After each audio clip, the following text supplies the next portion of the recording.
Hello,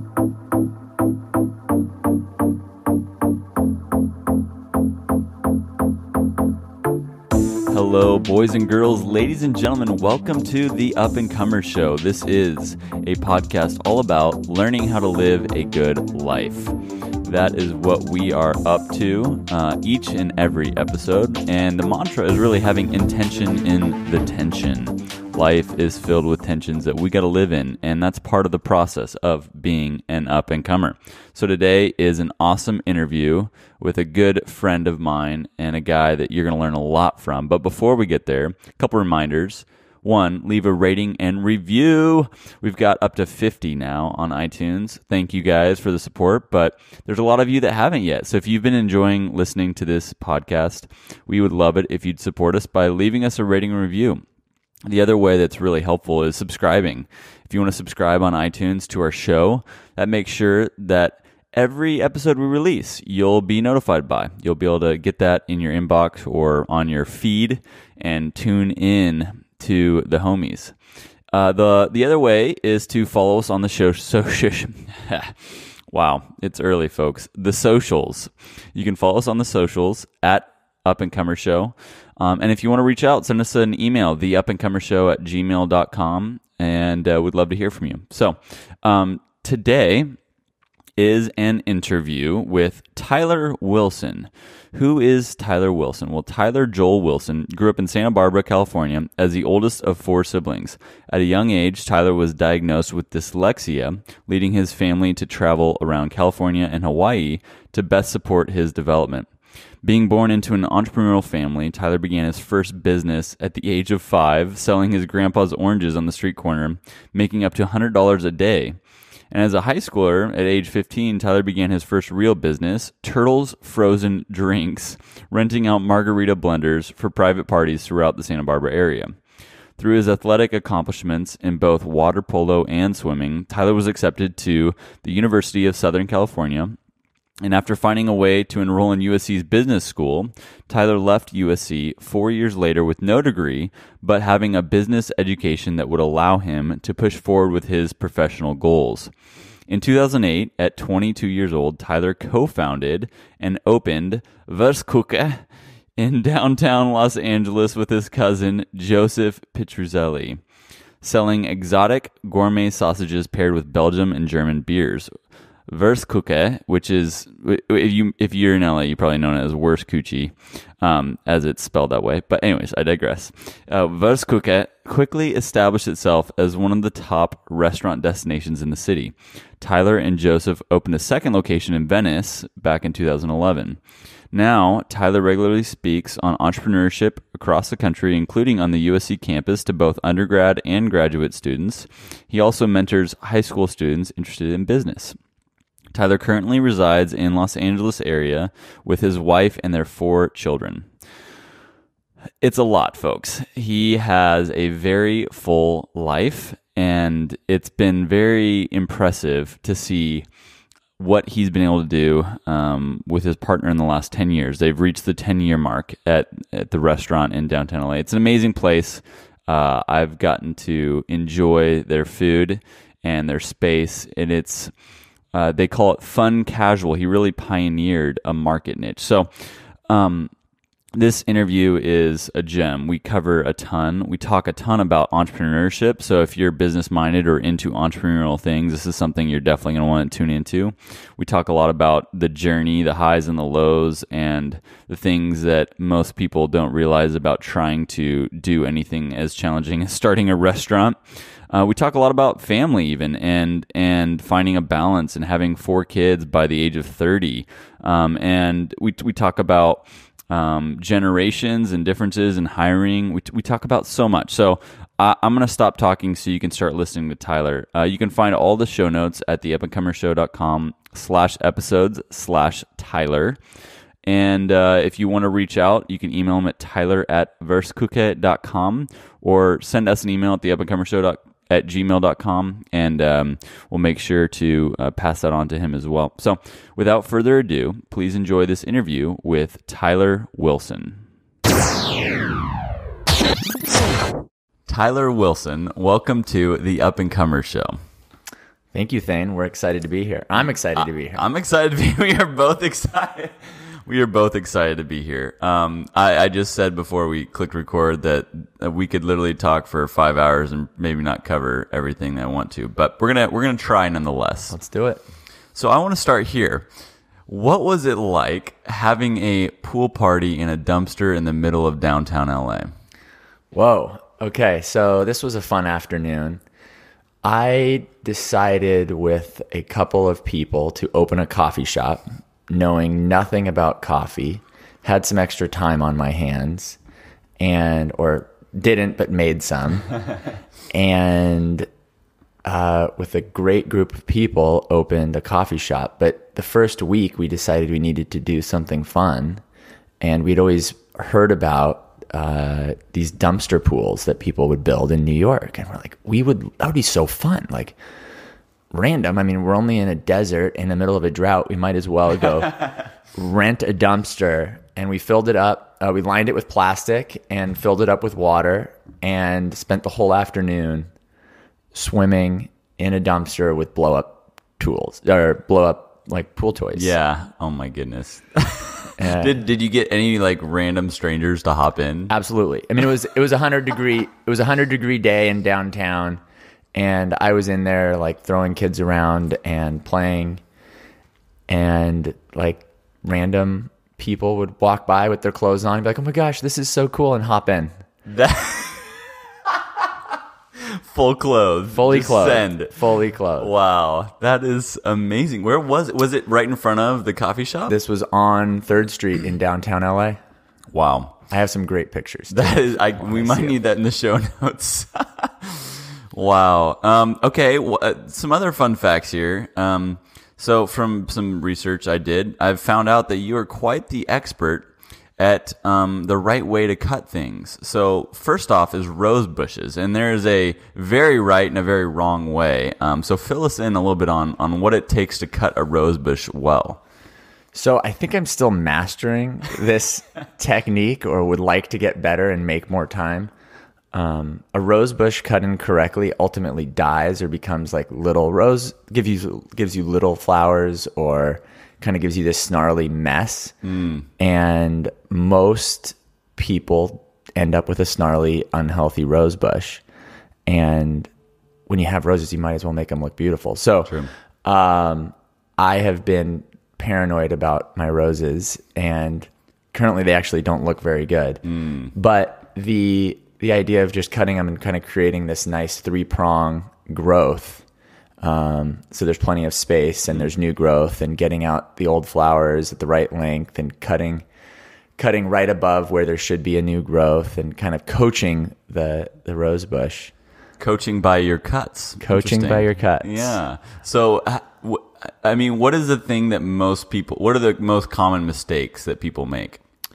So what a lot of rushed people or rushed gardeners might do is cut it more like a hedge or a bush and just give it a haircut. Whereas you really need to be more strategic and get in there and really think about each bush. And you got to be careful because they got big old thorns. You might have to reach your hand in.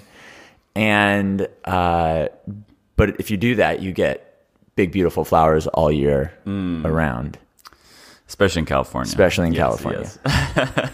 Okay, and then the other one that I've heard there's an important difference in is avocados and mangoes. Very important. Fill me in. Very important. I'm wondering who you learned this one from. But so most people, if you give them an avocado, you get back guacamole. Like, even if the goal is not guacamole. And this idea of having a knife and using it correctly to get perfect pieces of a beautiful fruit so you can put it on a burger on top of eggs, or not use a spoon. And so it's a sharp knife, and peeling it correctly and having gentle hands, but strong enough to get the skin off, and making perfect slices. And it tastes better, it looks better, and it's not all crushed on your plate. Like, what is this mess? So I've been teaching all my kids and roommates how to correctly cut avocados. And I learned from my dad, who probably eats 4 avocados a day, and was a pretty. I remember watching him when I was little, and he'd be cutting, 8 grapefruits and 4 mangoes and every night for us. So if you've ever cut a grapefruit, it takes forever. Yeah, I've never done that. To just get each little section out perfectly. And then you'd watch a mango, and I used to be like, how do you do that? I'd try and do it, and I'd hack it. But at this point, I've gotten pretty good at peeling a mango and getting perfect slices pretty quickly. That's epic. Yeah, I've been getting into avocados recently, and so I'm starting to work on my cuts there a little bit, which has been nice. But it is a kind of a dance. I definitely agree with that. Okay, so we're off to a good start here. The last one is when one of the things I like to ask people is what their superpower is, and there are some themes, but I think the timing of this, the one that I got that I could actually see is Aquaman. So, how do you feel about them stealing your thunder by coming out with that movie? Because I think you may be the original Aquaman. I hear this movie's pretty good. I have too, actually. Yeah. At least, yeah, I've heard it a few times. So, yeah, growing up, I was in the water, 6 hours a day probably, and was a decent water polo player and swimmer at one point in my life.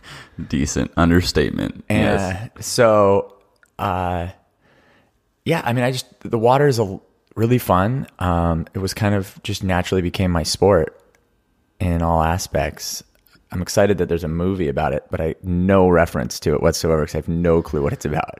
Yeah, I know, right? It's just a superhero underwater, and that's kind of what one of the mutual friends said, that get him out of the water and it gets a little unorthodox, but in the water he's not human.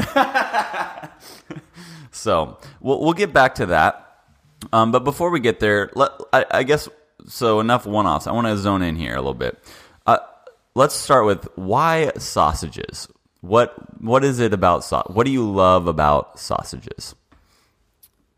So if you look at sausages in the world, it's one of those things that most cultures have. And in addition to that, everybody eats them. I mean, again, the number of vegetarians has changed in the last few years, but most people will eat sausages. And even at this point, vegetarian sausages. But in general, sausages are associated with some of our best holidays, particularly in America. Like you think about 4th of July or the Super Bowl or, Veterans Day. Like we're celebrating together, and sausages or hot dogs are a huge part of it. It's so American and so influenced by kind of our heritage. So when you looked at the sausage restaurants out there, they're just always busy and bustling, and people are rich or eating them with poor, and they're enjoying them together, and it's really attainable and full flavor. So it's kind of a fun thing to think about. So so context is, right, you own a restaurant that has featured sausages from day one and continues to do that. In making that decision, was it more of, because I've read a lot of the background, right, and it wasn't necessarily the original idea to have it be a sausage specific place. So in light of that, did you already love them at the start, or have you fallen more in love with them just by the last 10 years? Well, without question, I've fallen more in love with them because I've had so much opportunity to work with them, make them, learn about them. But prior to that, it wasn't something. I remember growing up, we had this market called the Summerlin Market, which was owned by, I think he was a Swiss guy, but he would make sausages, and he had been making sausages forever. He ended up working in this little Summerlin Market till he died. It was his grocer, and his wife was at the register, and shelves were dusty, the cans were dusty, but they had amazing sausages, and everybody in town knew how good their sausages were. And I remember when we had those sausages for dinner, I always loved it. It was like, I'm guessing it was like the easy dinner. Okay, we'll pick up sausages and then we'll barbecue them and have them at home. But I was like, that was delicious. I was like, this is so cool. And Joseph partner had similar experiences as well with sausages. So we both had kind of a mutual love for sausages growing up. So to fill us in on how you say the name, because I still am horrible at that, where it comes from, and then how you would describe the business today. Like, what do you describe it as to people? So I'm probably pretty bad at the name as well. The challenge with the name is different kind of regions of Germany don't even say it similar, and I don't have any clout to argue with anybody. So, but Wurstküche. So Wurst is a sausage, and Küche and Küche are kitchen. So Wurstküche. So what I've often told people, I probably shouldn't admit this, is Wurstküche. You know, that's the one that when you see it visually, you're like, oh, okay. And when you say something like was Kuche, right? Was that decent? That was good enough. Okay, yeah. You know, it's hard for people if they visually have only seen it. They may not, you know, it's just interesting. But okay, so the premise. So the translation is sausage kitchen, and how you say it is less important, right? Again, I'll say it correctly, and then I'll say, yeah, Wurstküche. And people are like, no, really? That's your restaurant? Like, I've been there 10 times. You're like, glad that we are agreeing on the pronunciation of the name, but that's not the goal, right? Yeah. So what was the question? How would you describe the business? Yeah. Yes. So we're purveyors of exotic grilled sausages in the German beer hall. And we serve amazing sausages in an experience that you will hopefully not forget. I love it. And that is a very specific and succinct way to describe the experience that we do have. I've been there multiple times, and it's a great place. I'm going to put some links to the restaurant in the show notes just for people, and it's just a beautiful space. But so it's been 10 years. Congrats. 10 years just recently, right? The 10-year anniversary. Exactly. So we hit 10 years in November. If you had to give like a 50,000-foot view of those 10 years, how would you kind of give the rundown of it? Like what was the experience like, and how did that journey go from that high picture perspective over those 10 years? So looking back at these 10 years, it was a roller coaster. And I'm sure any other builders out there can recognize at a certain point that life is just a roller coaster of emotions. I mean, from the lowest of lows in times that I wish never happened and I hope never happened again, to the most amazing times in my life. And when I remember, I don't regret any of it. I definitely have made decisions and choices that I wish I didn't, but I don't regret any of it. But there was miserable times and really fun. I mean, lots of fun times, but and really hard. I also grew a family during the same time, and it's just when you look back, you're kind of like, man, a lot's happened, but it went by in a flash.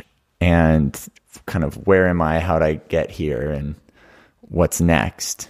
Totally. So I would love to touch on a little bit of both. I'd love to hear maybe one or two of the highest highs and one or two of the lowest lows that stand out in that journey. And I mean, just to give people a little bit more of a snapshot, I'll definitely be reading this in the bio beforehand, so you've probably already heard this, but how old are you again? I'm 32. 32. You've got 4 kids and a wife.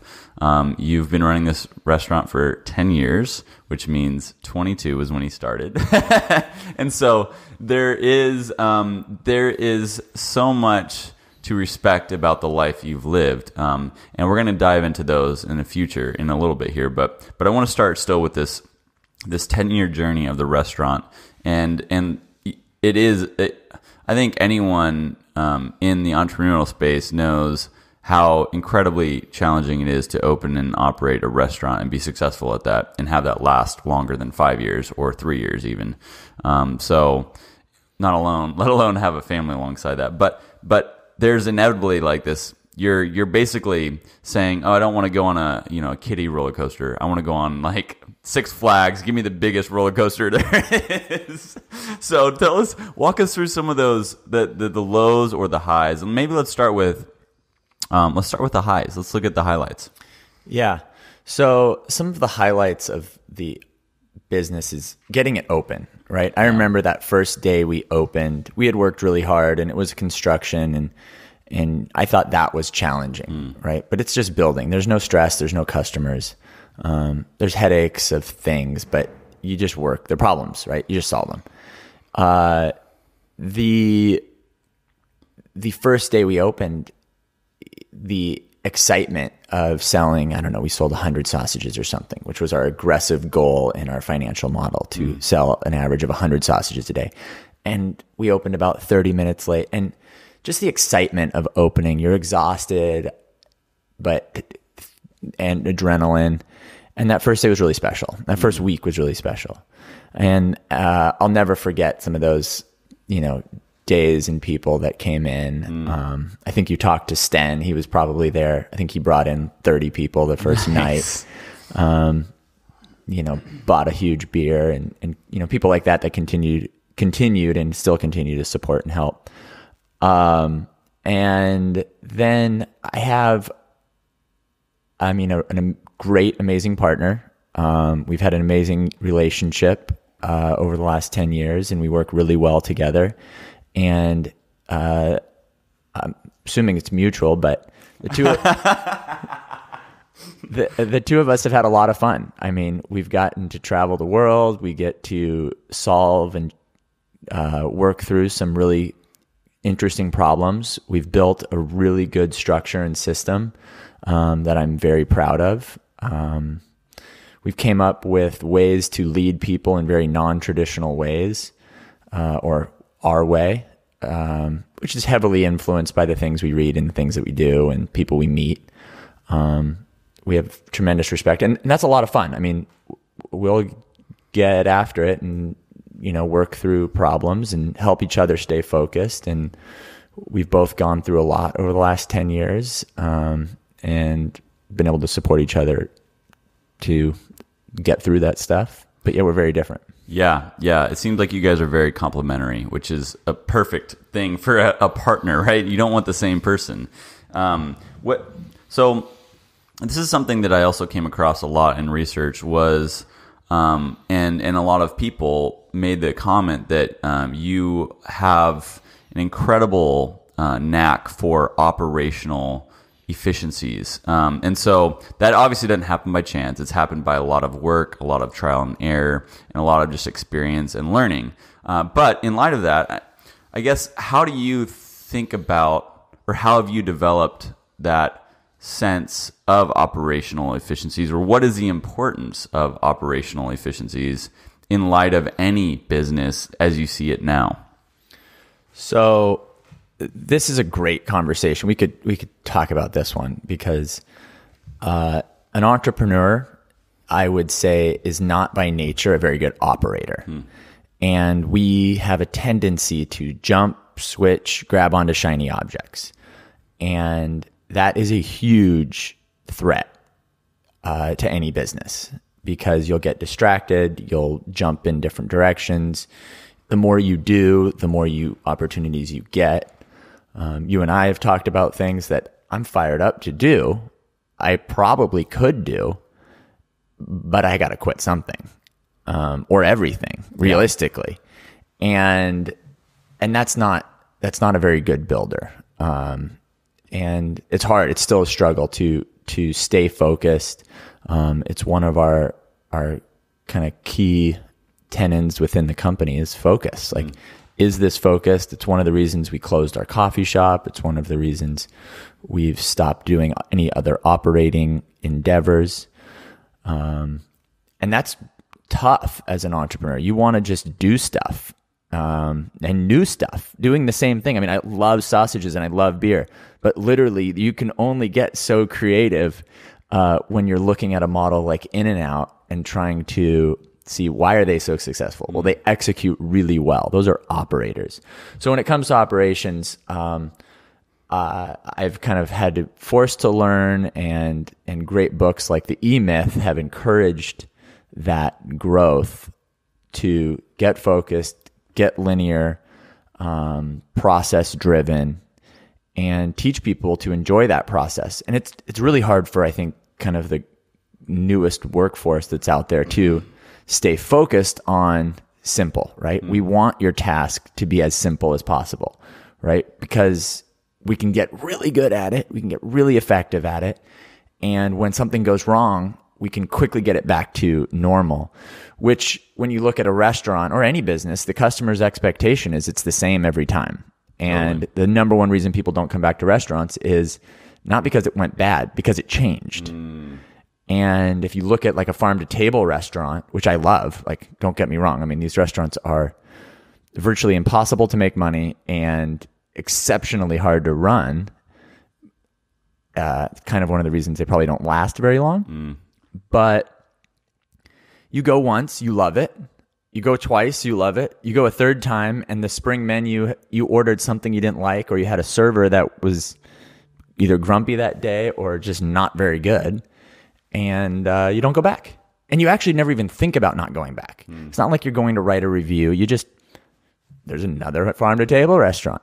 So we've kind of set out to do something a little different in the sense that we want to execute the exact same way. And that's the only way to do that is to have systems, operations, consistency, document the heck out of it, spend a lot of money and time on training. We just had a manager quit that we had been training for 2.5 months. And the only real takeaway we had, we just finished training, and they decided, it was like, it's not creative enough. And I was like, well, you're a manager. Managers aren't supposed to be creative. Like, you can be creative within the box, but we aren't trying to get you to reinvent the wheel. Our goal and our customers want consistency, and we've been doing it for 10 years. Like, why'd you take this job? Yes. Like, have some respect for us and yourself if you're looking for creativity. We want operators and people that are going to execute consistency. And that's really hard.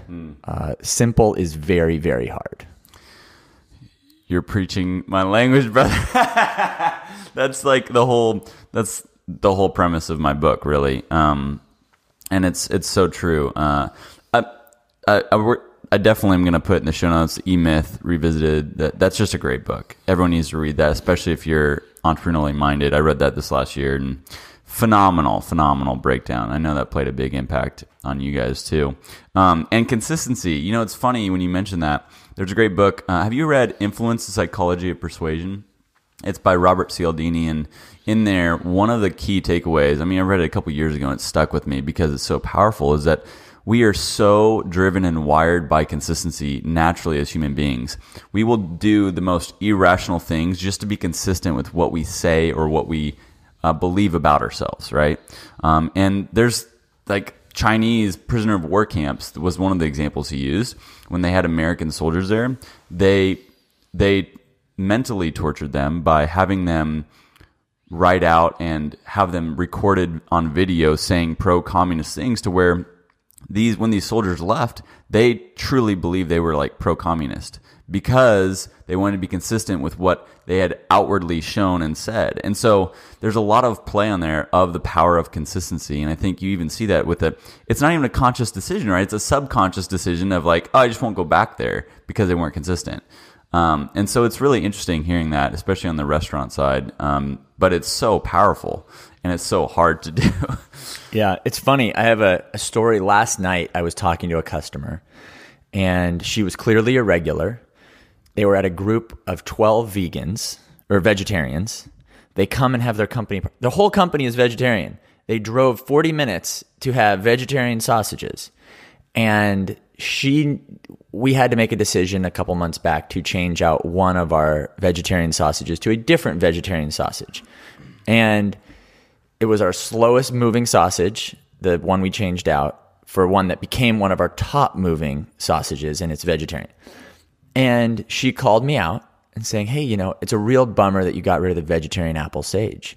And I was like, but you just told me how much you loved the other vegetarian sausage and that's what you get. And I'm like, man, like this decision that I literally thought was nobody would really care about.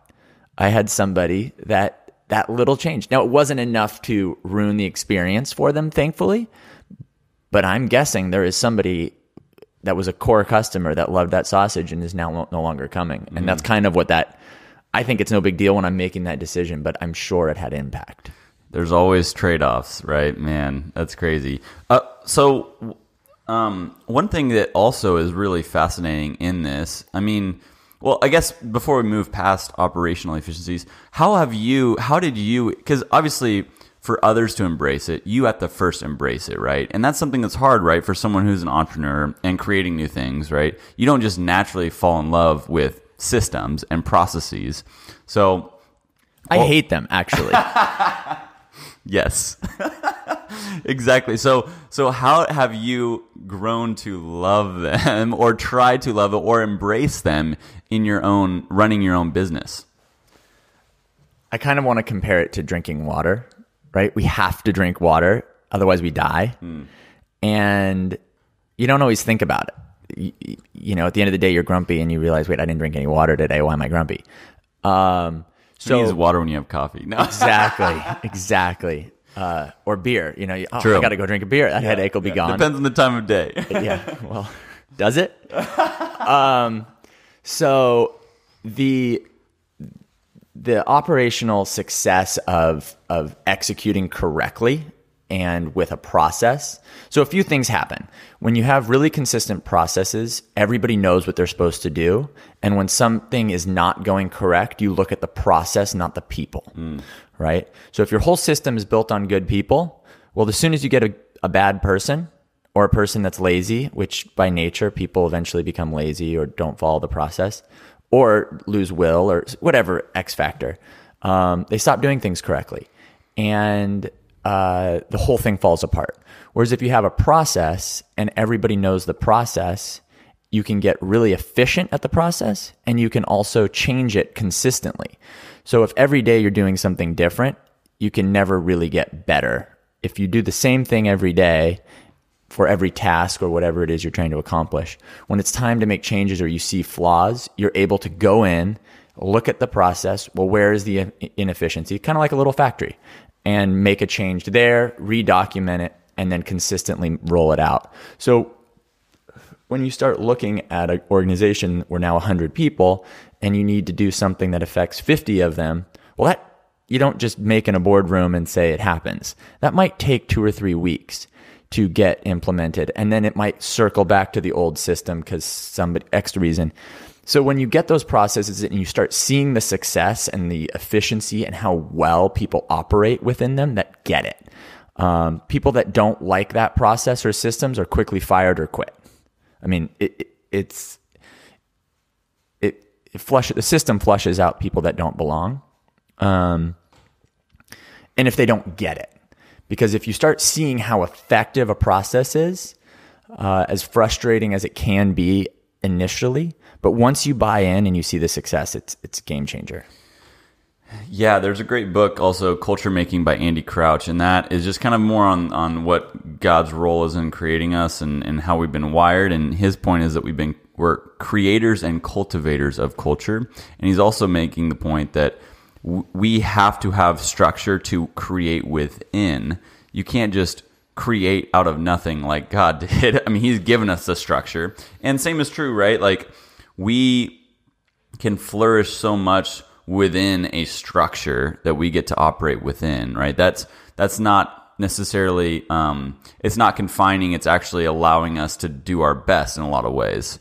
But you have to embrace it, because if you don't, then, you know, it's not going to work for you or for the company as you've communicated already. But, I love that, looking at the process and not the people. That's a great way to phrase it too. You need the good people though. Yes. And speaking of that, how have you seen, so as someone who goes through a lot of, I mean, what is that turnover like for employees? And then how have you seen the workforce change in your 10 years? Okay. So let's start with how the workforce 10 years. Let's do that second. Yeah. The first question was the turnover and how you deal with that. So we are in the people business. I think a guy named Dave Peterson, who owns McDonald's up in Santa Barbara, taught me that my first year, even before we opened. And essentially, we are nothing without great people, because food is everywhere, and the interaction that your guests have with your staff ultimately creates your customers coming back. And I can't touch everybody. There was a point where I did, but I don't touch any customers anymore, really, unfortunately. So people that feel cared about will care about others. And we create a process that cares, that people that want to care for others have the infrastructure to do that. Now, that gets pretty complex pretty fast, or philosophical kind of.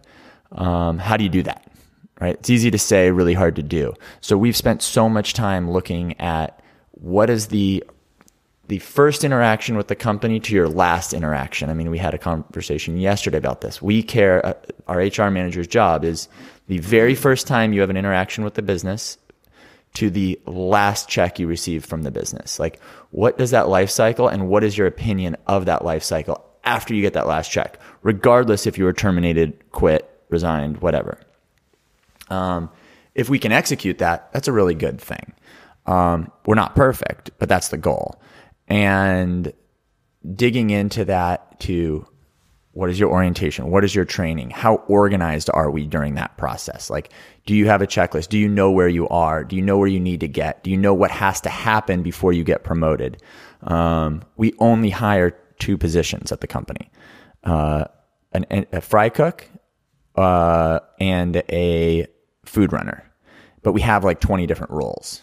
But they all are promoted from those 2 positions. So anybody that comes in with 10 years worth of experience either understands the value of that or thinks we're crazy and will never work for us. And that immediately sets our culture. So everybody knows every position. Most of our managers are promoted from within. We do occasionally hire managers externally, but our success rate is nowhere near as high as internal promotions. But we need to have that. Is that something that you came to in experience, or did you guys set out with that kind of mindset of internal promotion? It evolved really fast. And once you kind of do it enough times and you have a few people vouching for those management positions, and you hire somebody from external, and then you realize they're not as good as the person. It's a little bit like the evil you know is better than the evil you don't. And when you hire somebody, you really know nothing about them. Totally. And when you've worked with somebody for a year, you know too much about them. And it's almost recognizing the too much that you know and be like, oh, you know what? But I know all these good things about them. So let's play into that. And your mind kind of messes with you. The grass is greener elsewhere, where it's not. Always, yeah.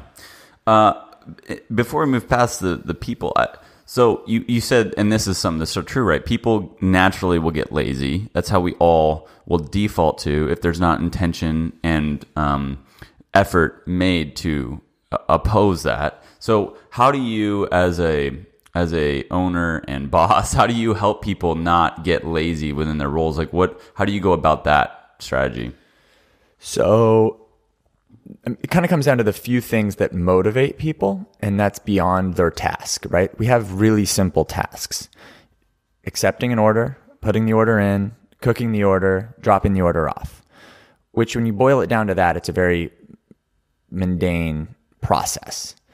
But if you were to elevate that process and the influence you have on society and the culture during that experience, you can change the course of somebody's life. And if you start looking at those interactions as, hey, I'm going to change this person's life, or I have the ability done well to make an impact on this person, and you teach how to do that and the ways to do that and the ways of educating somebody about the world's oldest brewery or beers that are made by monks that are supporting orphanages in Africa, or you're able to start talking about this stuff that nobody knows, and all of a sudden you are a cultural center through sausage. So our purpose is to help people fall in love. And you say that and you're like, sausages and help people fall in love. Well, the number of people that have met in the restaurants at our communal tables over crayon drawings and a Duchess de Bourgogne sour ale are infamous. Like we get messages and letters constantly of people, hey, we met 6 years ago at your restaurant. We just wanted to thank you. We come back every year on our anniversary. There's at least a dozen of those. That's amazing. Out there. And the missed encounters that happen on Craigslist and things like this. So there's just like a community epicenter that happens around our restaurants, which is created by our staff and how they greet. You know, when you walk in the door, it's our goal that you're greeted warmly immediately, right? Like we have a time frame, like we have a line that might be an hour, but the second you walk in the door, we're excited to see you and tell you about our beer, tell you about our duck bacon sausage. And yes, that's the median we're selling you, but what we're really wanting you to buy is this feeling, and hopefully you fall in love with our honey mustard or the person that you're with. And just to do a little sidetrack here, apparently you have not fallen in love with sweet peppers and blue cheese. According to insider information, there's things on the menu items that you haven't even tried out. Very few. The only thing on our menu that I have not eaten, which is one of our most popular items, is our blue cheese bacon walnut dressing or dip for fries. I'm just not a blue cheese fan, and I can't do it. You haven't even tried it. I've had it once, for sure. But Okay, I thought it was terrible. Yeah. I just cannot stand that blue cheese profile. And I love bacon, so you'd think but anyhow. So epic. Okay, so let's circle back to this generation of workers. What have you seen in the last 10 years with people that you're potentially hiring, or this generation, or how the workforce has changed? So for the most part, I'm employing peer age groups. Now, originally, I was 22. I was the only manager besides my partner. And I was employing people anywhere from 25 to 50. Yeah. Or older. And Joseph who's my cousin, a partner, and he was only 25 or 26. So we had never owned a restaurant. So the credibility was a little low. So at the same time, it was also 2008 through 2012. Every single person that applied had a 4-year degree from one of the top institutions in the country. I mean, these were very, very smart, hardworking individuals in a job market that didn't exist. But they were also applying with people that were 30 to 50 that didn't have a job, that were going into restaurants again and had fallen on more difficult times. Their first choice was not to work in a restaurant. In addition to the kind of more traditional workforce that LA has for service staff, which was actors and creatives. So I remember at one point, every single person on our service staff had a 4-year degree. And the amount of people that we could promote into management was amazing. Because they had business degrees from USC, UCLA, Berkeley, Stanford. Like, it was pretty amazing. That's changed. We now have a very creative workforce. I would say just about everybody on our workforce is a creative and have chose to go into some, and it's amazing the talents that our staff has. So that's cool. And then there's kind of this undertone workforce mentality that I see, which is a societal thing. There is a lot less people that have a will to work hard.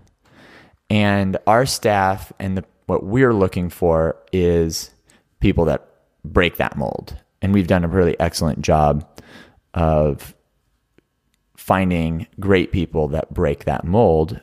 But we're going through so many interviews of people that aren't willing to do certain tasks.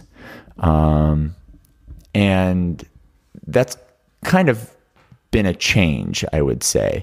In this idea that we are all equal, but I'm not going to do that. Or that's not my job.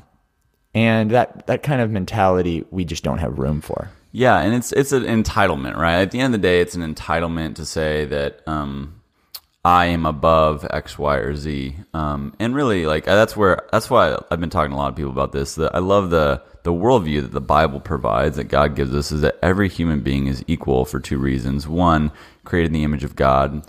So you all have worth and value that no one can take away. It doesn't matter where you live, what you look like, what you do. You have worth and value that no human can ever take away from you. And then two, we're all sinners, that we all fall short. No one's better than the rest of us. And in that worldview that God has given in the Bible, that's how I operate. And that worldview, I can see everyone and myself rightly, and that helps us helps us overcome the natural entitlement that we'll always feel. And another great quote that I've been saying a lot is, I can't remember the guy who said it, but he basically said that I was born on third base and thought I hit a triple. And it's like, we just need those reminders, right? Because a lot of us in America have been given a silver platter of prosperity. I mean, we live in this incredibly prosperous age, incredibly prosperous country like never before. And we didn't choose that, right? It was given to us. Good or bad, hard to say, right? There's good and bad things about that. But really, it comes down to taking that individual ownership of what we have been giving and stewarding it well. But, I mean, what do you see as some of those other factors that have reduced or led to a loss of the will to work hard? So the other day I was having a conversation with a customer and we were talking about this. He's a volleyball coach. I think that's who it was. Anyways, this old idea of a helicopter parent that has been protecting, right, their kids from above. But today we have snowplow parents. And this was a term that I think he created, which has literally not been watching out for problems, but has been making sure that their children never saw a problem, right? They were just behind this snowplow going, and then they get to college or they get to their first job, and they're absolutely ill-prepared for any sort of challenge or diversity. And as soon as they have it, it's a poor me, I'm scared, I can't do this, I'm crying. I mean, the number of people that are crying in my office because the job is so hard or life's so hard. Well, thankfully, it's a little harder to get to my office now. But over the years, and nothing to say there's anything wrong with emotion or tears, that's a real feeling. It's just the quick and the speed of life's so hard, this, that, or the other, and you really break down their life, and it's just not that complex. They don't have the emotional tools to handle that. And as an employer, you're on some level, hopefully giving or developing those tools that their parents failed to prepare them with. And we see that a lot. I mean, first-time employers and restaurants employ a lot of people in, either entry-level or first-time employment jobs. And that's why restaurants are so amazing for society, is because you have a lot of interactions with people and you develop those people skills, and you also have to learn to work hard and with others. But if you haven't prepared that in the early stages of your life, you'll see it. And unfortunately, if you can't overcome it, they either, have to go learn it somewhere else or never learn it. Yeah. It's interesting. That's fascinating. Yeah, it is. It's always a combination of inherited tendencies and life experiences, right? And it is an interesting age we live in, but I think that's a great message for all of us to really strive to embrace, is that, we need to take ownership. We need to never settle. We need to be responsible and work hard. I mean, there's a great quote. Theodore Roosevelt said that there's no greater gift in life than the ability to work hard at work worth doing. Man, I love that. It's like so true. But I want to circle back because you just talked about emotions and that emotions are a good thing. And obviously you've had plenty of emotions on this journey. And I remember reading in some research about a moment where in time throughout the process where you were literally, I think, working from 6 a.m. to 1 a.m. or something like that. Constantly going, and you would just get into your car and break down crying at times.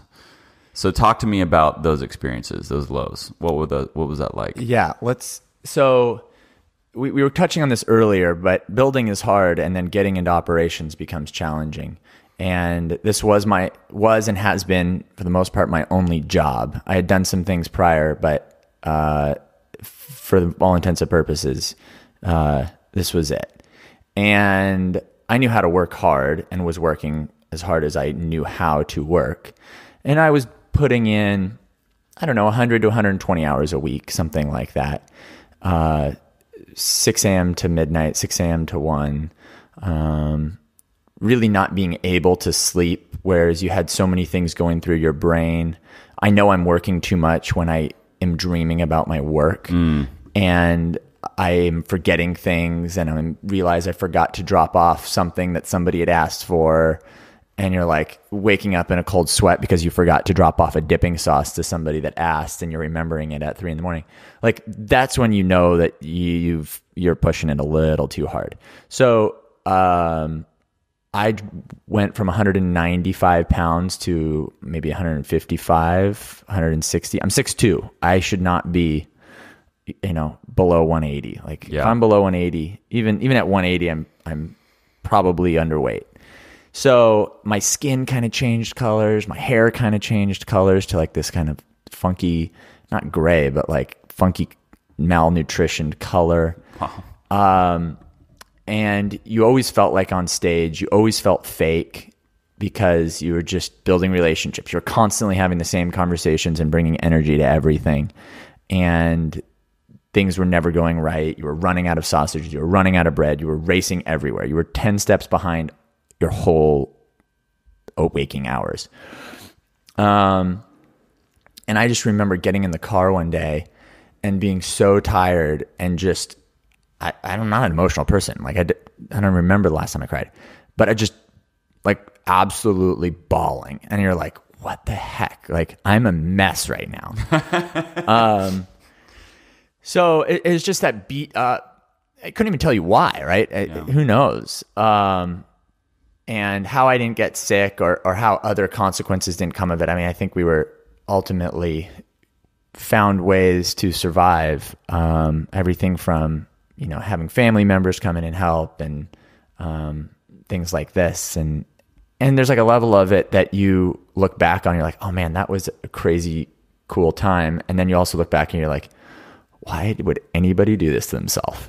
Like, this is the difference. But I look back and I look at where my life is today, and I'm, grateful for those times. So what would be, if you had to pick a lowest moment in the journey, what would be that lowest point? I mean, it's hard to pick a particular moment. That whole season during that first, probably 3 to 9 months of the store being open, it was so much positivity going on. I had a baby on the way. I had the most, the busiest restaurant in the city. And everything was kind of going well, you'd say, from the outside. But I was pretty beat up. And I remember like, man, if this place burned down, like, I wouldn't be that disappointed. It'd be a pretty big relief. Like, this is more than what you can't prepare yourself for that process. And you can't talk about it either, right? Like, I'd kind of stepped away from any friend circle at that point. There was no time. I remember being in, I think you talked to Sten, and I remember being at dinner with him and his wife and Kristen, and not even being able to have a conversation because I was so tired and couldn't think. And I was just dead. And so those were exhausting, kind of crazy times. Yeah. And I remember hearing or reading about it, I think in one of the articles I read, or maybe we talked about it, but you made the comment that you have to have a healthy level, a certain level of ignorance to take on something like this. To be an entrepreneur, you almost, in order to be confident in what you're doing, there has to be some manner of ignorance to help fuel and inform that confidence, that naivete, right? So talk to me about that concept and what a healthy level of ignorance is. Yeah. It's weird. You kind of get to my stage in the journey and you look back and you're kind of like, I was an idiot. Like, why was I so stupid? But at the same time, if you didn't have that level of ignorance, you would have never taken the leaps of faith that you did. And you couldn't write down that we would be the third most Yelped restaurant in the country as part of your business plan. If I had wrote down our sales a quarter of what they became, people would have said I'm crazy. And I was like, I love sausage and I really love beer. And every restaurant that sells beer has people, and every restaurant that has sausages, even though it's divey, people love that. Like, of course it's going to be successful. There was no doubt in my mind that we were going to be successful and that we would be able to pay back the money we borrowed and life would go on. Obviously, now that I've had some pretty big failures, I know that's not the case, and I've watched lots of restaurants fail, good restaurants fail, knowing that we beat the odds and had somebody looking out for us. But we were ignorant, and I think we were ignorant and smart enough and hardworking enough that we were able to figure it out. Timing and luck play into it too, though. Totally. No, I love that. Definitely those leaps of faith. You have to. There just is a acceptance of a manner of ignorance that's involved. I mean, that's what faith is, right? Faith is not full knowledge, and that's a good thing. Like, we do need faith in life, and we do need to take those leaps of faith, but they can't be blind. They can be informed, and that's usually the best leaps of faith to take, right? There needs to be a manner of informed leaping. But you just mentioned the failures along the way, and I want to talk about the Denver expansion and what led to the decision to close it, because I got to read a good bit about that background, but it actually didn't go into a lot of that final decision. So would love to just set the context for that and then talk about that decision and how you came to that decision. So let's take a quick step back just to make sure. I opened a restaurant in downtown, then opened in downtown Los Angeles, then Venice Beach, both of which were wildly successful. Our structure of our company was two partners that were owned 100% of the business, and we had zero debt. And we made a classic trap that we fell into, that we were not going to open a failure. And we believed LA was too small of a market for us to have another restaurant in where we were kind of already famous or known or established. So we decided that, we need to go to a different city. We got to go conquer somewhere else. And we looked at Portland, Seattle, Chicago, and then we found Denver and fell in love with Denver, which is an amazing city. And real estate was cheap. We had great cash flow, and we're like, let's do it. Like, perfect. Lots of challenges happened, but there was a major failure there in our thought process of how that ignorance, we should have done a better job of checking, right? We were overconfident based off of our prior successes, and that blinded us. It was the first time either of us had any sort of substantial money. We both had extremely low overhead. We were both being paid very little, so the company was doing very, very well. And we had a very small infrastructure of staff. So our management team was very small. So all that being said is like, we can do it. We did it once, we'll do it again. Well, that did not turn out that way. And we had a lot of challenges, which I won't go into, and I'll get to the ending. Built a beautiful, beautiful restaurant in Denver. and lots of factors changed, but we had zero business. I had a coffee shop that was 200 square feet that was doing more in sales than our 8,000 square foot restaurant. And it was just a energy suck, a time suck. I had just had my third child, was at one point jumping from one Airbnb to another Airbnb with wife and 3 kids. It was just like exhausting, and the other restaurants were doing well for a little while. Just everything that could have gone wrong went wrong. And after 11 months, we had dumped all energy and resources into trying to get sales moving in the right direction. We couldn't do it. And we sat at the LA Athletic Club. I had kind of already thrown in the towel. Like about 3 or 4 months before, I had said to my team, I was like, hey, I can't keep doing what I have been doing. It's not healthy. I have to give it a try. And Joseph thankfully stepped up and recognized that. And he went out and gave it an amazing effort, did a lot of cool things, worked really hard, and I have to say we gave it all of our best effort, and it wasn't going to make a difference.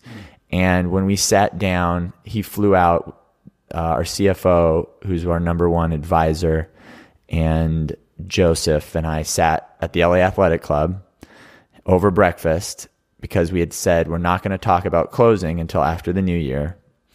And it was a 4-hour conversation, but the decision was made in the first 5 minutes. And then it was, another several hours of reminiscing and kind of coming to terms with it. Yes. Because there is a lot of consequences, and then, sitting at the table, Joseph booked a flight, and at 5 o'clock or 4 o'clock or something, got everybody that was in the restaurant, who the people that worked with us and were with us at that point were really key contributors. A lot of them had been with us and kind of suffering with us, if you would. We had believed in what we were trying to do. So, he had, when you work that hard in the trenches with people, you kind of have a good bond, and he had to let them know, hey, we're going to clean the restaurant right now for the last time, and we're going to drink beer.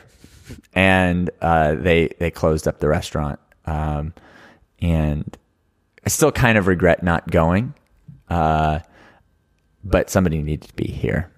And that was that. Wow.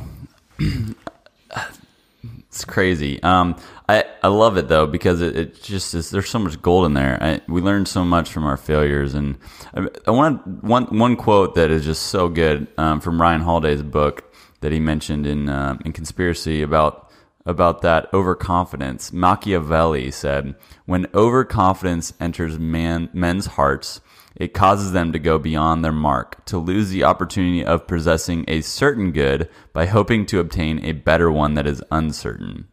And I feel like that's just where we all naturally go. And you've learned that through experience. It's amazing. What was the timeline like for that decision? Like, how long did you guys give it before you came to that terms? What was that period of time like? And in making that decision, how hard was it to overcome that sunk cost fallacy? Because I feel like that is one of the biggest barriers to closing down or stopping or ending any pursuit. Yeah. So the restaurant was never busy, right? We had an amazing opening party on a blizzard of a night. We had 600 people in the restaurant. Everybody in the city was talking about us, and it was so fun. And I genuinely believed we were setting up to have our busiest restaurant. And that was it. That was the last win of that restaurant, the first and last. And lots of factors went into it. But literally for 3 months, the weather was terrible. And the industry within Denver had changed, and lots of factors, lots of excuses, but they are reasons that I think played into the failure. And when you look at a business and you have multiple divisions at that point, and you're jumping from fire to fire, and you're no longer leading the business, but you're literally smearing out little fires everywhere. It's no longer a financial decision. You're kind of now looking at, wait, this whole thing, we're on, there is the iceberg, and, we have a fire that we can put out, or we have to turn and get away from the iceberg.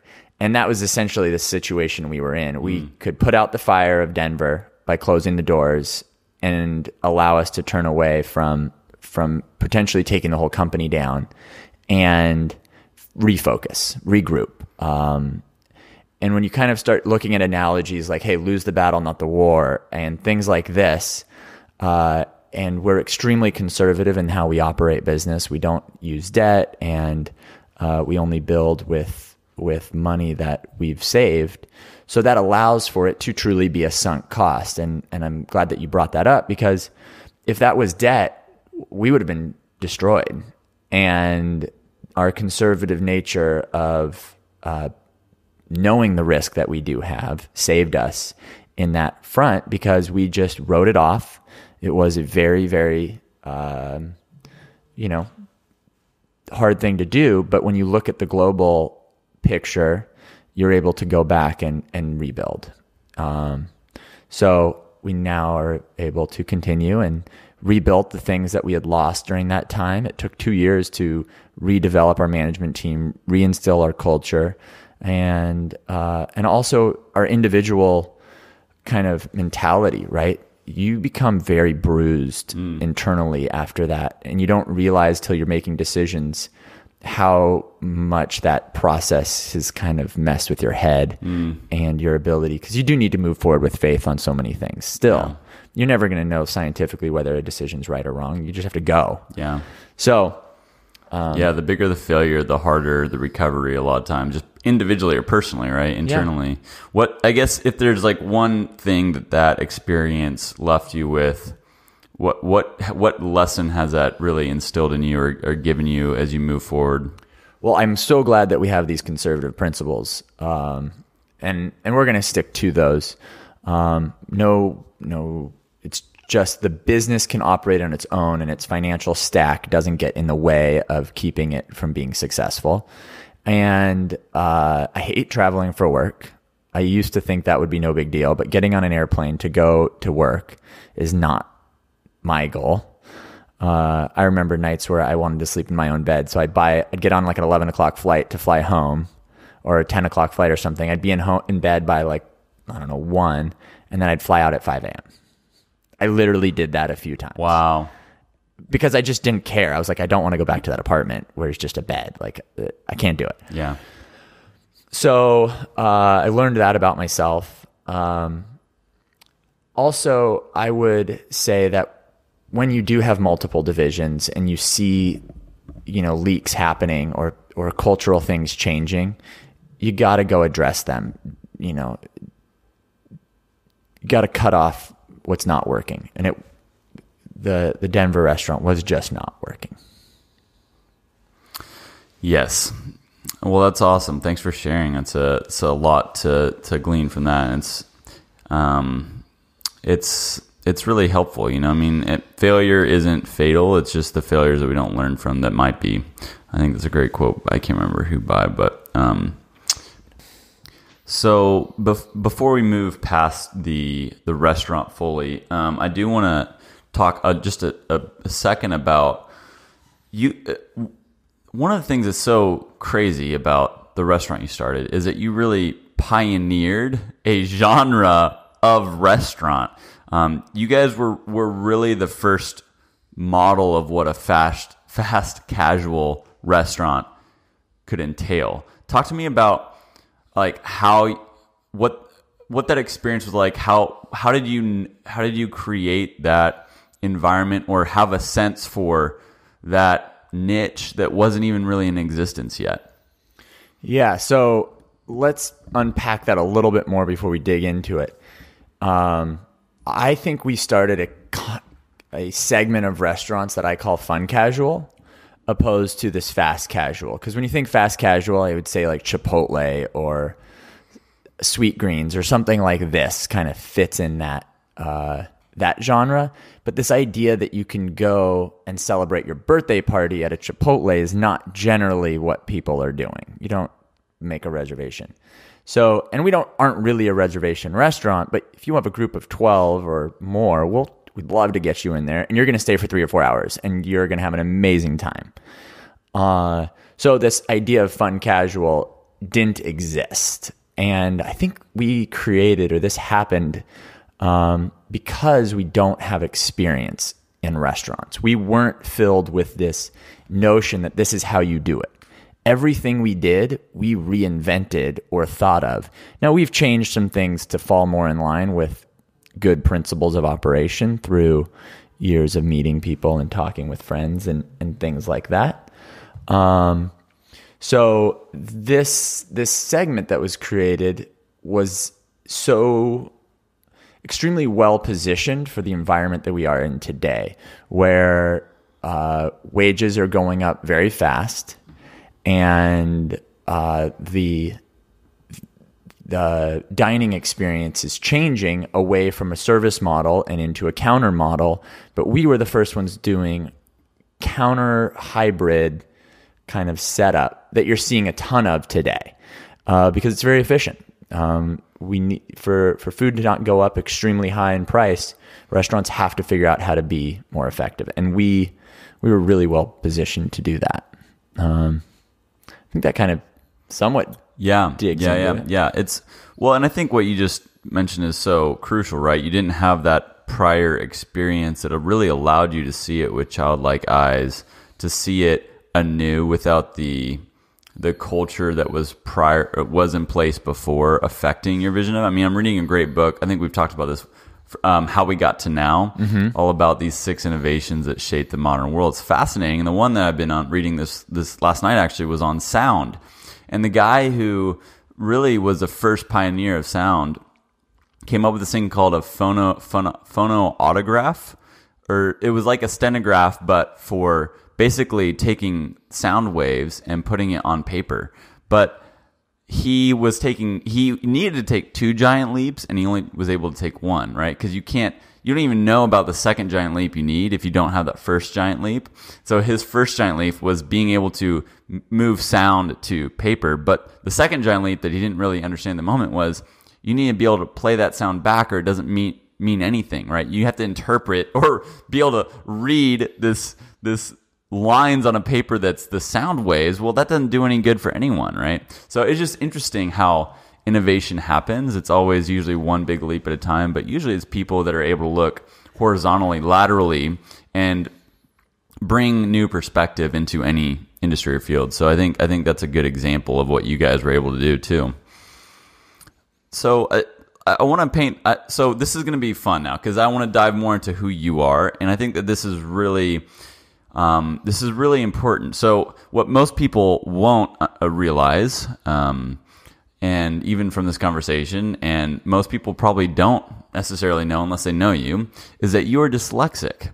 And not only are you dyslexic, but according to your dad, you are a 10 out of 10 on the scale to dyslexia. I mean, one thing that he mentioned is that when you saw a clinical pediatrician back in the day, I don't know if you knew this story, but he said basically you went in there at like age 8 or 9, and when she pulled both your parents aside, that she was like, I've never seen in my entire practice someone with this level of dyslexia that he has. And so talk to me about what this experience, or having dyslexia that is significant, how did that shape you as a kid? What was that experience like growing up? And how has that made you the person that you are today? Yeah. So, I mean, being dyslexic has absolutely shaped my life, right? It's not something you can hide in any way. I don't think I learned to really read at all until 4th grade, but really later on. So going through childhood, when people are reading, some kids are reading kindergarten, and the teacher today, I have kids, and the teacher's saying, "Yeah, he's a little behind in reading." Behind in reading? Kid reads great. What are you talking about? So like, it still plays into my life. I'm like, you're such a hard teacher. He's in first grade. We mean, it seems like he's reading just fine. Anyhow, so that being the case, childhood, there was times that were really challenging. Kids are tough. They don't get it. The dyslexics are kind of interesting, diagnosis, if you would, or learning opportunity, as Paul Orfalea refers to, who is the founder of Kinko's. It's not a learning disability, but a learning opportunity in the sense that you just look at the world very differently. You see everything from a totally different perspective than others. And in general, kind of speaking broadly about dyslexics, not necessarily myself, is there tends to be a high IQ with a very, very frustrated internal problem of you cannot figure out how to do or learn the way that the world tends to teach people. So it creates a lot of issues internally because you're smart enough to figure out there's something majorly wrong, but yet you're not able to overcome this thing. And, historically, a lot of dyslexics were referred to as dumb, which if you take a super smart person and call them dumb, they're going to become depressed pretty fast. Yeah. So somehow, ultimately through, my parents didn't give up on me. I mean, half of everybody in jail are dyslexic and half of CEOs are dyslexic. So you're going one way or another. I mean, so my parents had a ton of support growing up, forever, to kind of figure out and learn how to navigate the world. I'd say my partner in that was my dad, in doing pretty crazy things. The two of us, I'd say together, did some pretty wild things, some of which, he did for me. Others we did together. And that allowed, for me to not end up in jail, I would probably say. Where do you want to go now? Well, we can go a lot of places. I want to hear a little bit more about like how you see the world and how you learn versus how it's commonly prescribed onto you. Like, how did you go about that process of living in that tension of constantly having that friction of this is what's being imposed on you in structure and that's not what's best for you? I mean, even understanding that consciously for you, when did that first start, or how did you navigate that as you went through the education system as a whole? Yeah, so God gave me some pretty cool tools that I think I realized I had pretty early on. Is when I want to, I can relate and conversate with anybody. And from as early as I can remember, I'm talking 2 or 3, I had this gift of being able to relate and have conversations. And I don't want to say it's sneaky by any means, but could win people over and quickly become friends. Talk to me about the story in Honolulu airport. Oh, geez. You're going to have to give me some more context. I'm not even sure. Age 5. Home Alone story. You're going to have to share this story. So apparently at age 5, in the middle of Honolulu airport, your flight's about to leave and all of a sudden Tyler goes missing and the whole family is freaking out looking for you. Oh my gosh. Okay. And then after like 5 to 10 minutes of looking, your dad sees you walking and says, "Where have you been?" And you just say, "Oh, I was talking with this guy. He's a businessman. He gave me his business card. We had a great conversation." And you were 5. Yeah. So unfortunately, being dyslexic, I also have a pretty bad memory. But I don't remember that at all. But those types of interactions are a dime a dozen. are pretty commonplace. And I remember doing it all the time. Whether I'd be traveling, I could talk with anybody about anything and would enjoy it. And that has continued and is still part of who I am. But that gift that I was given to be able to communicate who I am and my thoughts verbally allowed me to be successful, which ultimately allowed me to build relationships with my teachers, my professors. And I would venture to guess that I had at least a dozen teachers over the years that gave me a B when they probably wanted to fail me or probably should have failed me. But through untraditional means, I was able to prove that I shouldn't fail and needed to move on, or would allow me to do things that allowed me to be successful, like turn in a paper orally, right? I mean, literally I had convinced TAs over the years in college that, hey, I can't turn this paper in, I won't be able to do it, but let's sit down and let's go get coffee and I will tell you everything that should be in the paper. And they would give me a grade. Wow. Whether or not they would lose their job if they got caught, I don't know. But that's how I was able to get through school and overcome. And we can dig into a whole bunch of other kind of big examples that are kind of more in the grown-up world of how that still played into finding non-traditional ways to get through school. Yeah. Before we get there, because I do want to touch on that, what is, like, how do you support other people with dyslexia? So for someone like me who's not dyslexic, what, like, especially in the younger, more formative years, what is important for supporting and fostering and helping people who are dyslexic not end up in jail but end up as a CEO, on that spectrum? Yeah, I'd say it's kind of sad. Our system is broken for dyslexics. It's maybe getting better. But the few things that I could give advice to parents, if I being one, and would be if you're working with a dyslexic, they need confidence, because they're going to get pretty beat up and they're going to be aware that they are very different.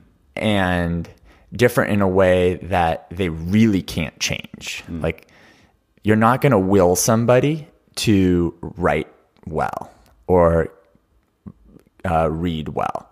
Like, they can't try harder. It's just not going to work. Yeah. And it's not going to work in the traditional sense. So if you play into that in any way and beat up that confidence again, or say you got to try harder, that child is going to have a really hard time. Now, not to say they're not going to have to work hard and you're not going to have to encourage them, but if you play into that idea that you're just not trying hard enough, and I'm going to share some stories in a minute, just throwing people under buses, but it's going to be really tough for them to will themselves or fight their way out of it, because they're having nobody to kind of anchor them that this is going to be a challenge. It's going to be a challenge your whole life. And you're going to have to work hard. It's going to be different for you than others, but you can't use it as an excuse. You're going to have to figure out other ways to get around. And I think that played into the entrepreneurial lifestyle that I believed. For me, I never wanted to work for anybody, because if you're the boss, nobody cares. I shouldn't say nobody. Your spelling is less important. Yes. And I never pictured myself working for anybody, because I was going to solve my own challenges. So let's talk about then, as you went through the education system, right, and you're experiencing these obstacles, you came up with some creative solutions. And one of them was specifically in college, you overcame not only 3 rejections of getting into a business program that you wanted to be a part of, but you also just, I guess, talk through your mindset in college, because I find this fascinating. This is just, and I think it's something that is actually could be really helpful for people to hear. Yeah. If you, just because it's an interesting story, before we jump into that, the creative things that I had to do to get through school in like high school, before voice dictation was a thing, I had the very first voice dictation software that existed. Before I had voice dictation software, I had a tape recorder that I would record my essays into, and my dad would then type them up. That idea of verbally communicating my ideas and thoughts and then it getting put into a paper was the only way that it would have happened. And then unfortunately, because I was never going to learn how to pass a spelling test. It didn't matter how hard. I couldn't read the word and you want me to spell it? Like, you're crazy. So, but I also had a lot of friends. So every morning, I would have the right friend in the right place to text me the right answers to the right quiz. So whether that I agree with the fact that I did that or not, but that was the only way that I was going to get through school. It wasn't going to, words that nobody uses, I wasn't going to ever learn how to spell. And I wasn't going to put energy. Or once I realized how much energy I'd put in and then still get one right, and I spent 6 hours, I was like, this is just not for me. So moving to college and how that continued to play out is... thankfully, I only took college prep, which is the bare minimum classes you had to take to qualify for a 4-year university. And unfortunately, most of the people in my classes, including the teachers, did not believe anybody in these classes were going to go to college. They were not the AP or kind of accelerated track and no college units. And they weren't the hardest classes at the university, but they did qualify for kind of the UC minimum. And I remember knowing going into my senior year that any of the top universities in the state would have got me in. I think outside of Stanford. Stanford wasn't going to talk to me. Yep. It's okay. I didn't need them. But I was only really interested in going to USC or UCLA. I mean, I was like, these are the coolest schools in the world. Like, I love Southern California. I love the ocean, and I love to surf. And I'm a water polo player and a swimmer, and these are the schools. And I ultimately struggled with that decision before I had taken my SATs, because I knew that I was told that I would have no problem getting in. And I've got kids that are peers that were challenged or struggling and stressing to qualify, that took a lot harder academic careers that didn't get into these universities that really wanted to. So I was pretty honored to be able to go, but that's the only way I got in. But the problem is getting in is just step one. Yes.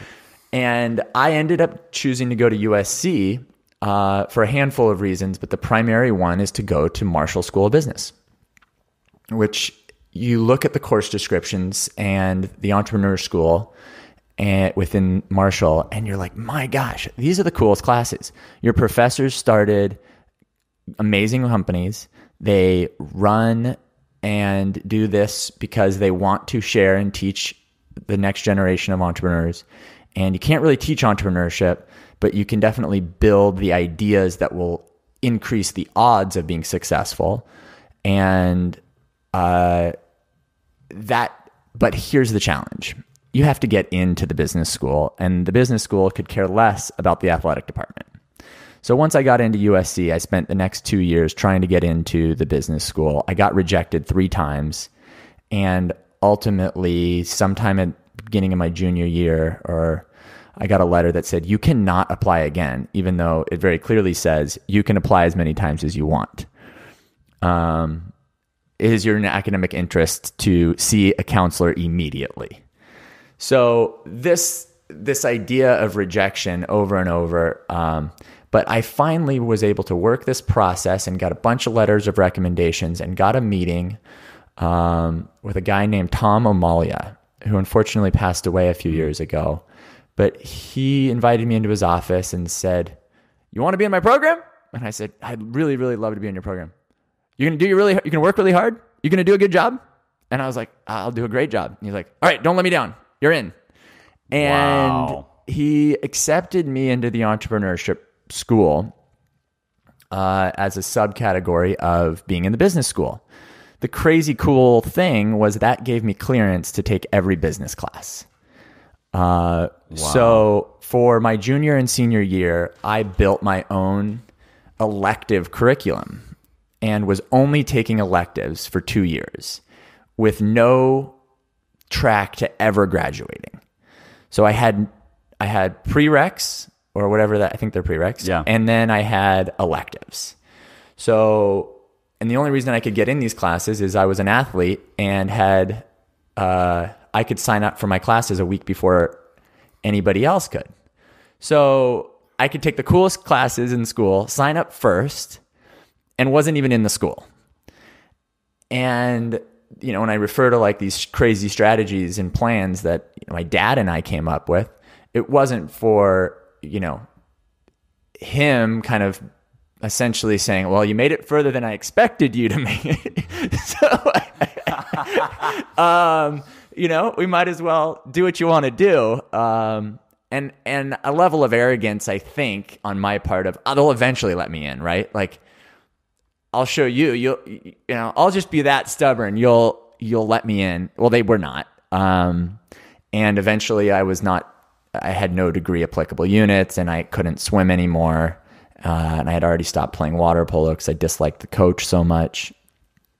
And that being the case, I eventually knew I had to go do something else, that I wasn't going to get a degree. And I was, I think, 6 classes short if the business school let me in.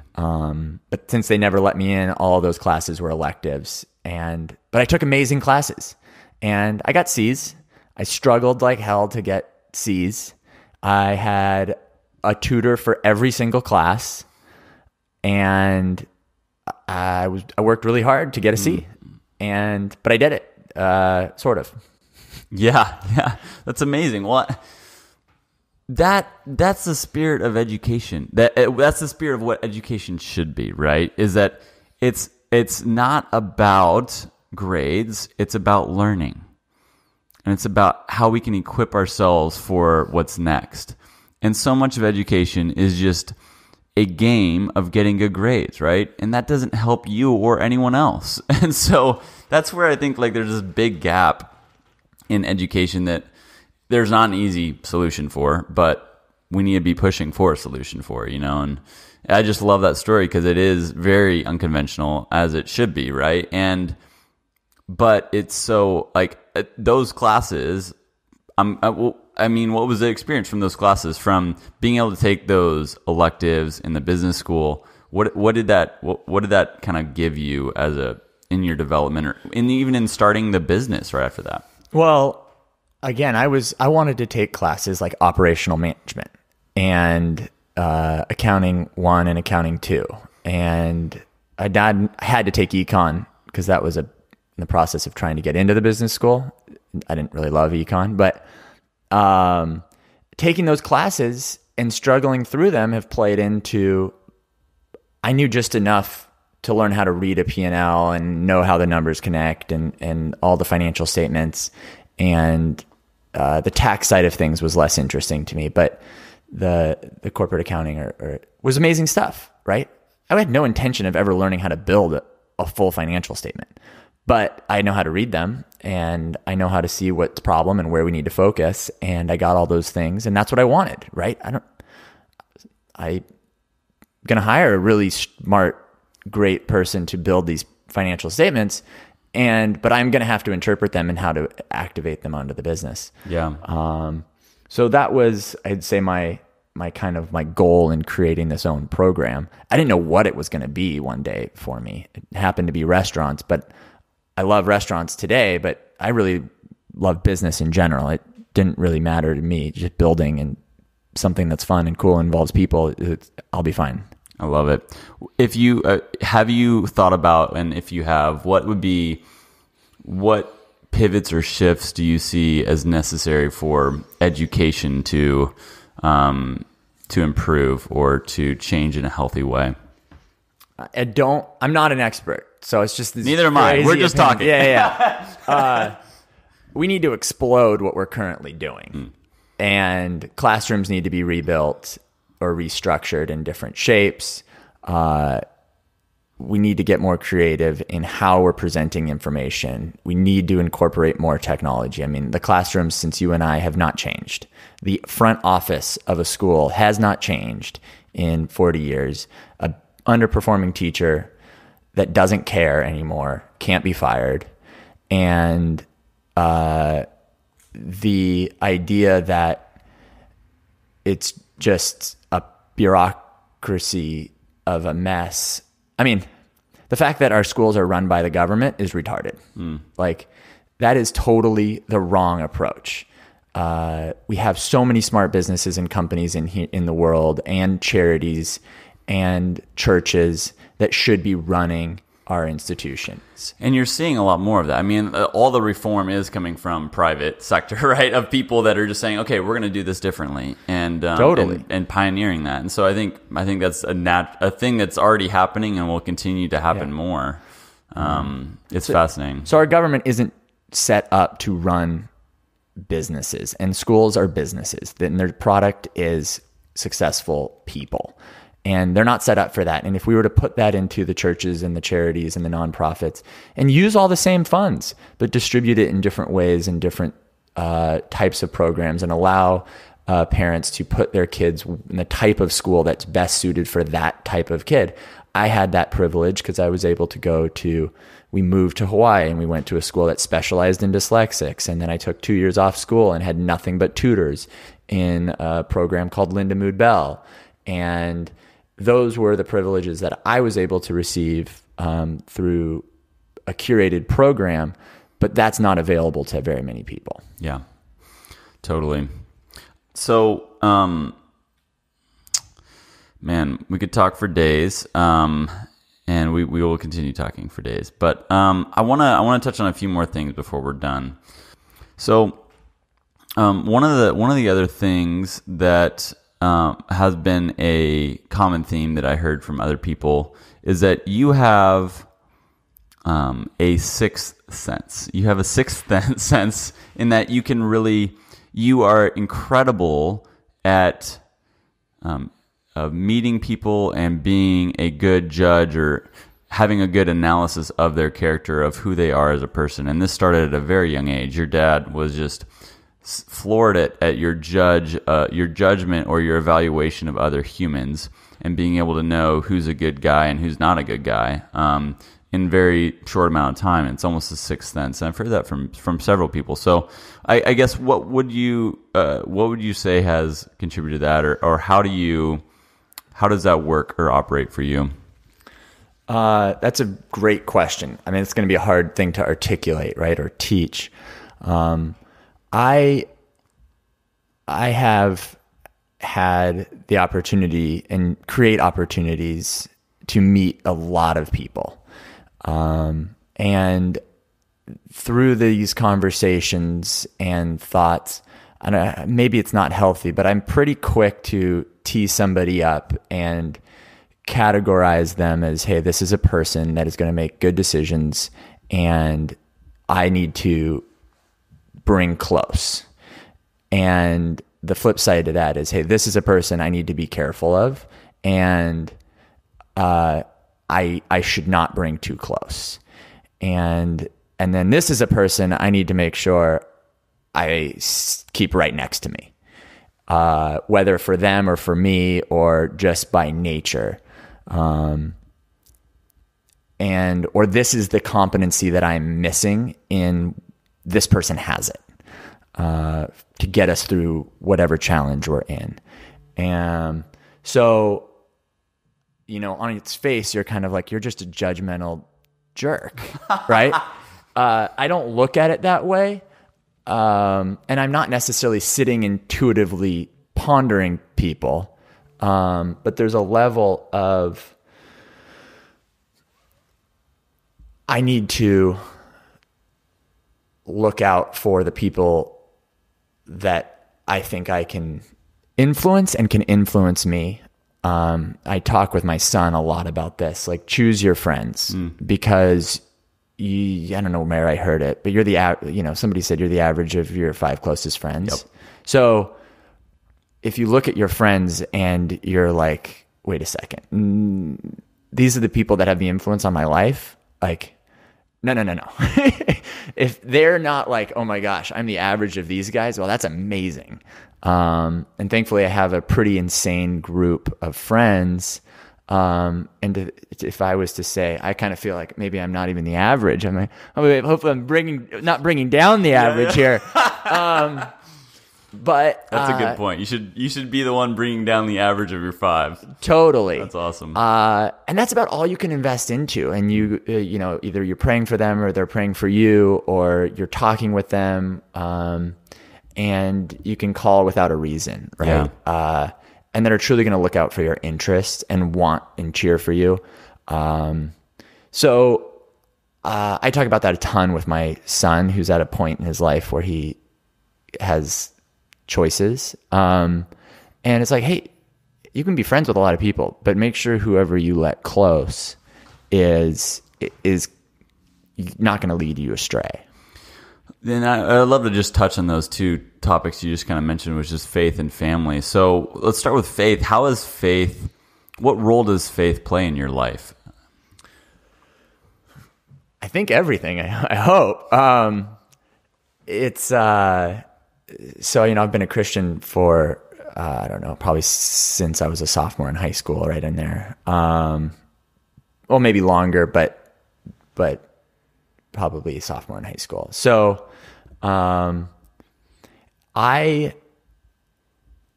would say that, again, the Bible is full of kind of what the world has adopted as its moral compass, but it's so much more than that. And I would say all of the moral compass things I got and know where they come from, opposed to it just being kind of Jesus pulled out of it. Yeah. And I would say that I can't say exactly, right? Like but it guides everything, and it guides my decision making, and more so as kind of years and wisdom goes on, and the way I look at my perspective changes, and what are the things that you have to do, or Jesus is set up by design, and there is a level of discipline that needs to come into that, and how does that affect you and change you? I can't specifically tell you, but I would hope that somebody could look at my life and be like, okay, this person's doing it a little differently than kind of the world. And what do you say when what kind of season do you see that God has you in? What is he growing you in this season most? So it's weird. One of kind of the things that I've always felt called to the last several years is supporting people in ministry, in less of, maybe it be financial at times, but more so in the operating side of things, having those conversations about leading people. They have the same job that I have, but they're doing so in just a different context, and learning from them and teaching each other and discussing that stuff. And I kind of keep being put into randomly, from the outside, I'd say randomly, positions where I get to meet and discuss with pretty amazing people that have huge impacts on tons of lives and are in full-time ministry. Being somebody that's not called to full-time ministry as an occupation, it's kind of where I see, like, learning, like, how do I do that part well? Yeah, it's so important, right? And that's cool. Like, it's just fun because God has called us to different things, and He's gifted us in different ways, and it's such a blessing. And I love hearing that from you. And in light of family, I mean, you got married when you were 22, I think. You had your first kid when you were 23, and you had 4 kids before you were 30, right? Yeah. So walk me through.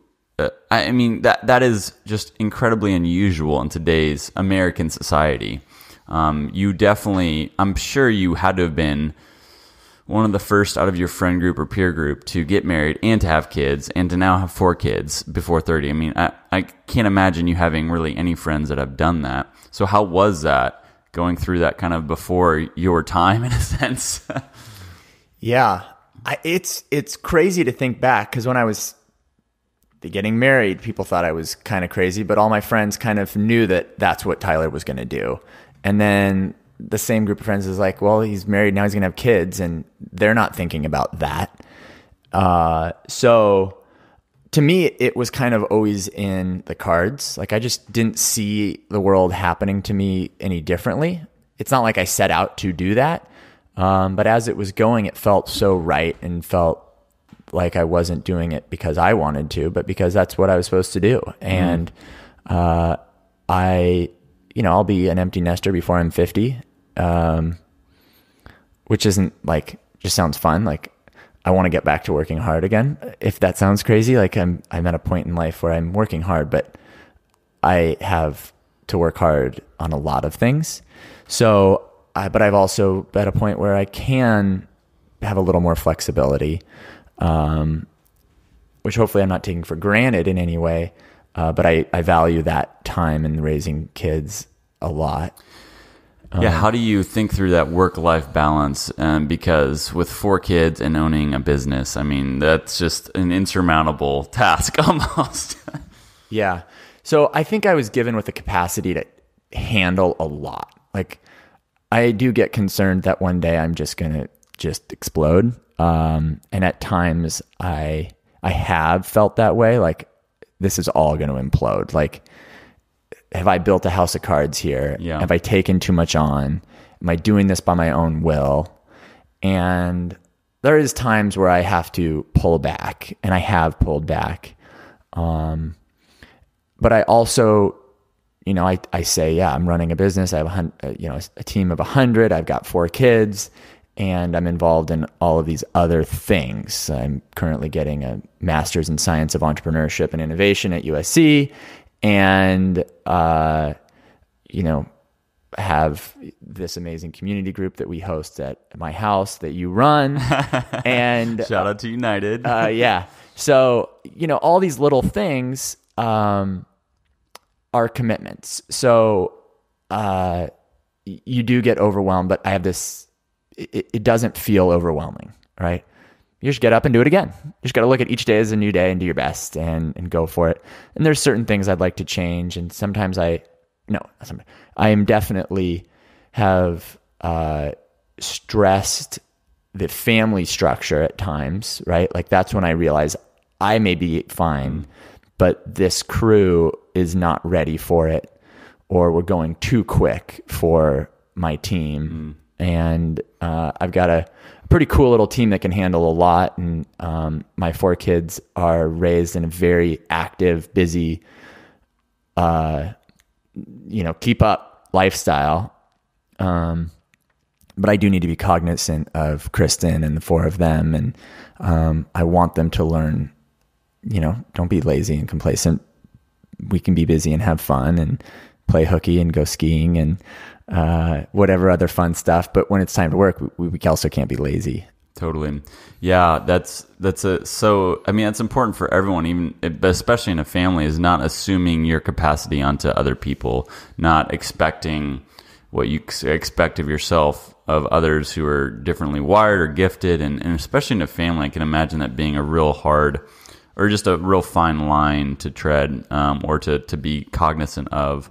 What about, one of the things actually that I've heard other people say, and I actually have experienced as well, and just am really impressed and blown away by, is just the way you and Kristen, and especially you, as I've seen you interact, approach parenting.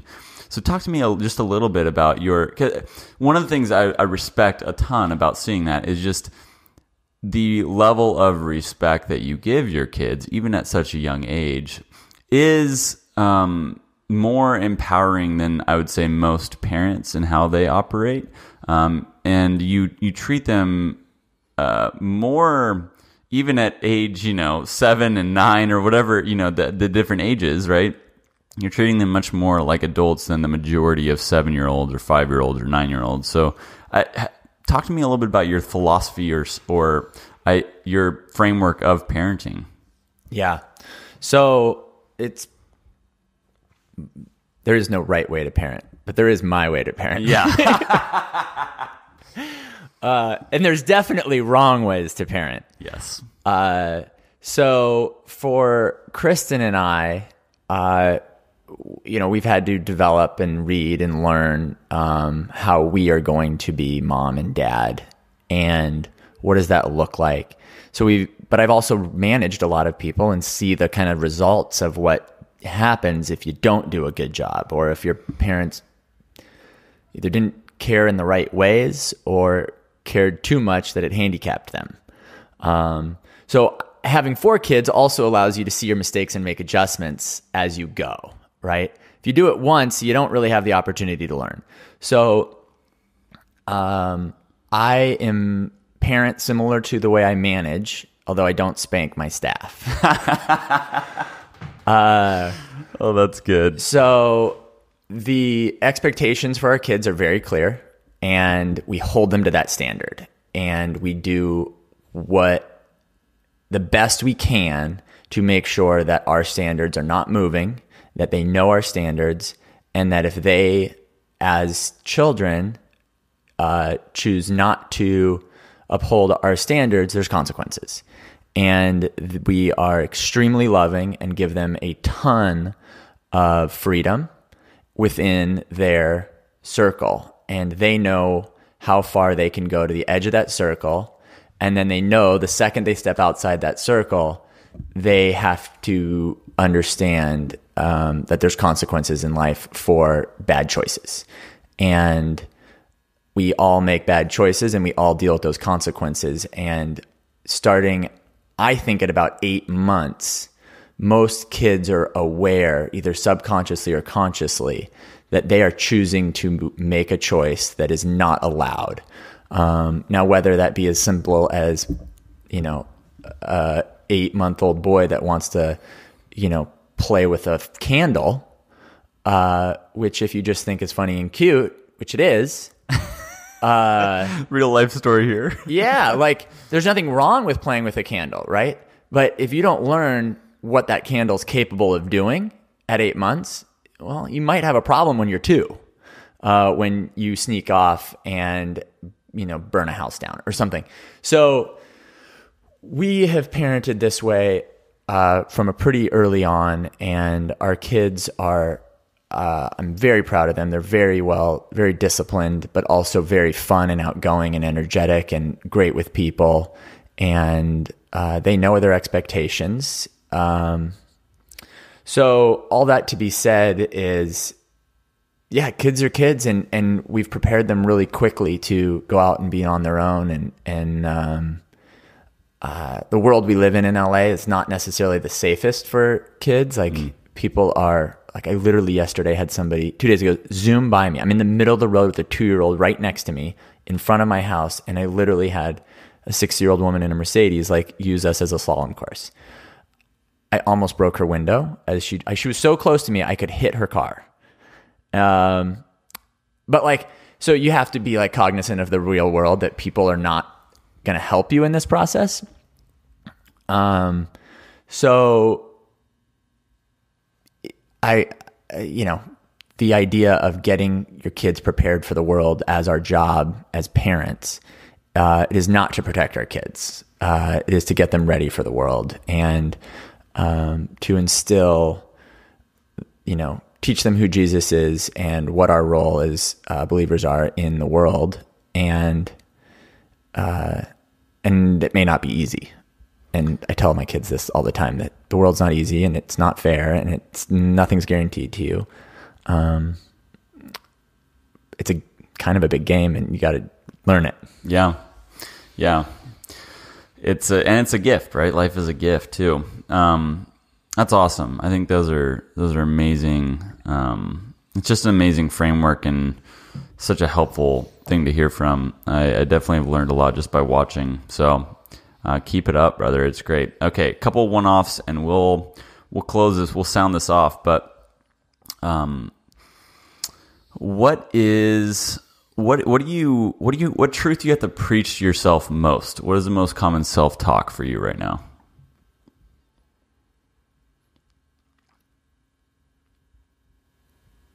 Patience.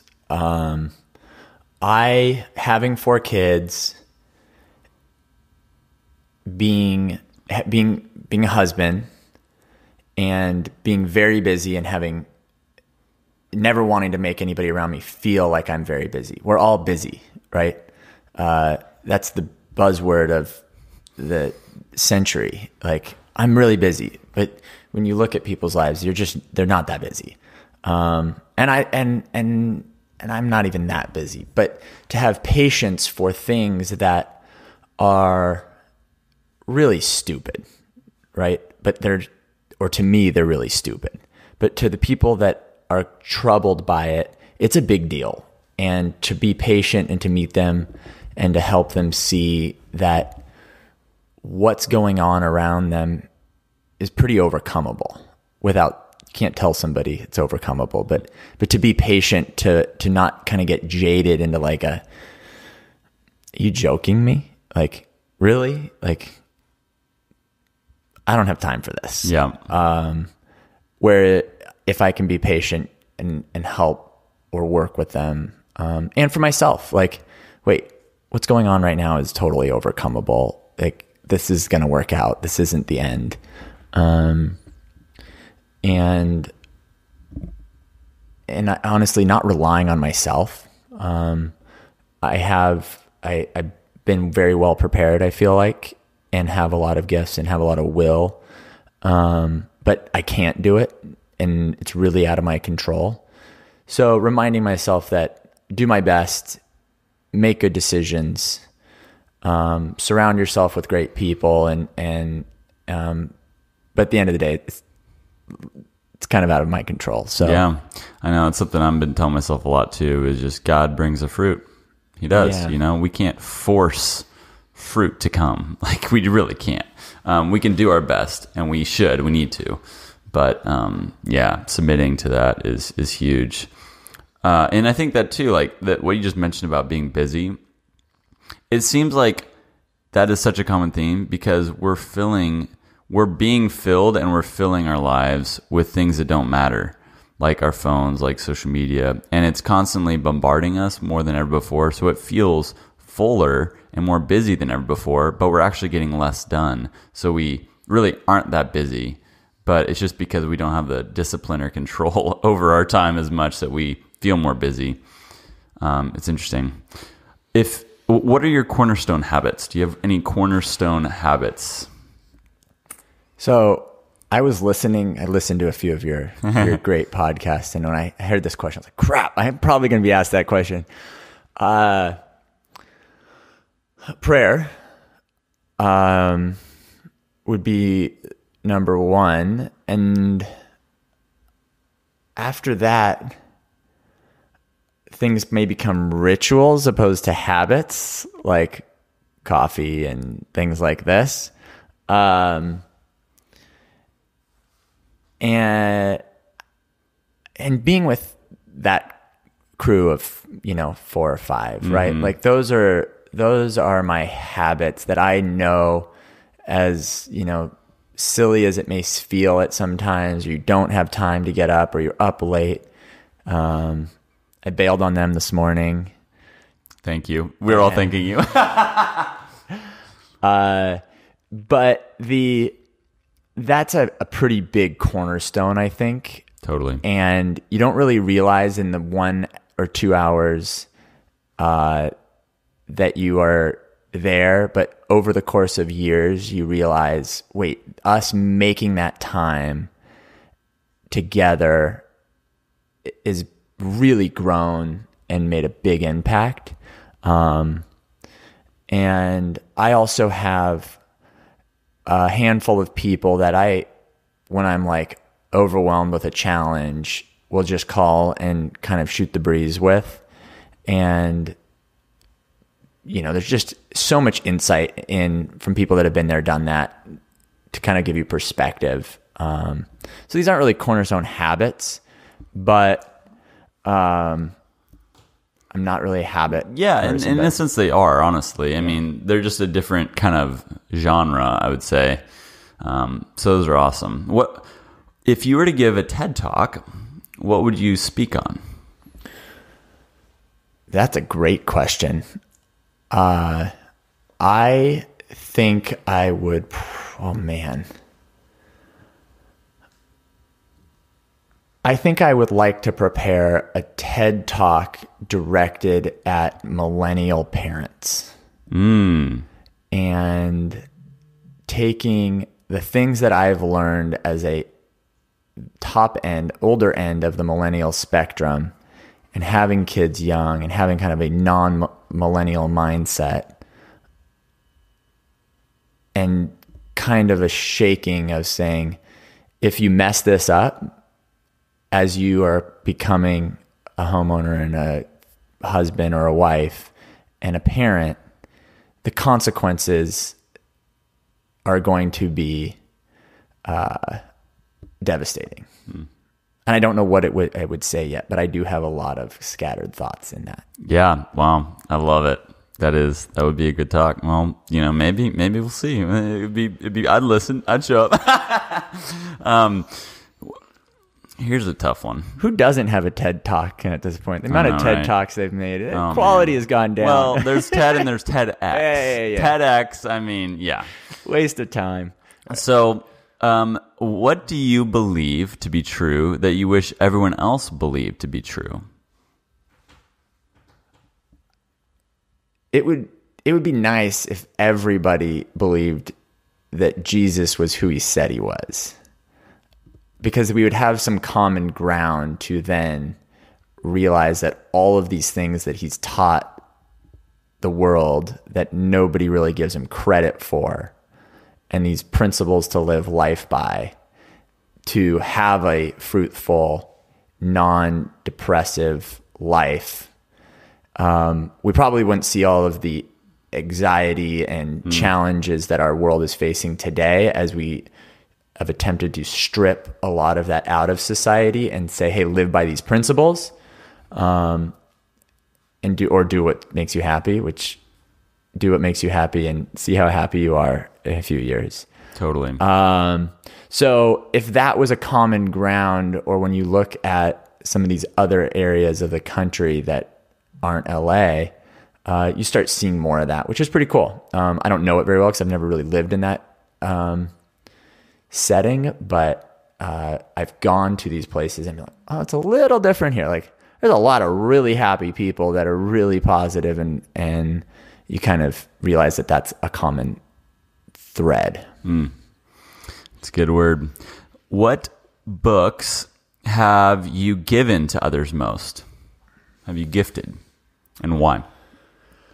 Okay, so most of the books that I have gifted, the 1 Minute Manager, I've probably bought 100 copies of. I give that to I teach a leadership class at the company, and that is the book you have to read before you start. And it strips down management into a story about a young manager pursuing what does it take. And he meets a bunch of bad managers and ultimately meets the guy that walks him through. And it strips it down to a too simple, but it's a great starting point. And the premise is to learn praising and redirecting. And if you can praise somebody really well and you can redirect somebody really well, you are on the right track. And there is a right way and a wrong way, or less effective ways, and it takes practice. The other book would be The E-Myth, the Oz Principle, which is this idea of don't operate below the line. How do you get above the line? Is what it refers to, but it compares it to the Wizard of Oz, and you have all these characters who believe they don't have something that they need to be successful, and then this mythical person, Oz, says, here you have it, and then all of a sudden they believe and they have it and they can do it, which is a great one for teams and kind of group dynamic. I signed last year, a few years ago, Leaders Eat Last. And really the first chapter is amazing. the whole book is great, but all of his books are kind of have the same vein. He just keeps getting paid a lot to write books. So Yes. good for him. Yes. I don't know. I'm sure I have a handful of others. Yeah, beyond those, is there any books that have had the biggest impact on you personally? Yeah. Wild at Heart. Have you not read Wild at Heart? No. Really? Wow. I'm sorry. Yeah, I don't know. I'm sorry. Like, serious? Yeah, I'm All serious. right. Have you even heard of it? No. Jeez. Thane, you got I some need to get out reading of the today. hole I've dug myself in. Yeah, you've read all sorts of books that I've never even heard of. So that one is right up your alley. And that one I should reread. The E-Myth. I don't know. There's a handful of others. They have an impact on your life when you read them, and you don't know how they've influenced you, and you move on. Totally. It's crazy. Okay, last question. We'll be done. If you could send a morning text reminder to every up-and-comer out there, what would you say in it and why?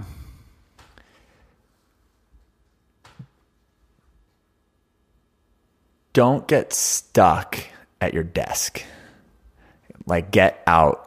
Like, go do something and meet somebody new today. I think as you start getting onto those as your things start taking off and you've done it for a while, you'll forget how you got there. And you got there through communicating and being in the mix. I have to do that in different ways now that I have 4 kids and my life is very different. But to continue to be out there meeting people and involving yourself in, and not getting complacent with kind of that. So how does that come in a text? Go meet somebody new. Yeah, I love it. So epic. Well, Tyler, thank you so much for coming on. For everyone listening, you can find the full show notes at theupandcomershow.com/episodes/Tyler. Where's the best place if people want to reach out and say hi? Where can they find you? I have a private Instagram account. I never check LinkedIn. I haven't logged into Facebook in a few years. So send us an email at theupandcomers. So, and I say these things because that's kind of how, and I've been toying with this idea of creating a new kind of public Instagram handle. I have it. It's just still private. And yeah. So anyhow, I would say email me. It'll get to my inbox and I will do my best to reply, but it's tyler@wolfskeisha.com. We'll link them in the show notes for people who can't spell it as well. So check out that. Yeah, that's awesome. I love it. And, being a little contrarian, as one of the other things that people said, you're very contrarian. So not having social media or much of a social or public presence is very contrarian of you, but it's refreshing. So keep it up. Well, thanks, brother. And for all you listening, we hope you have an up and coming week.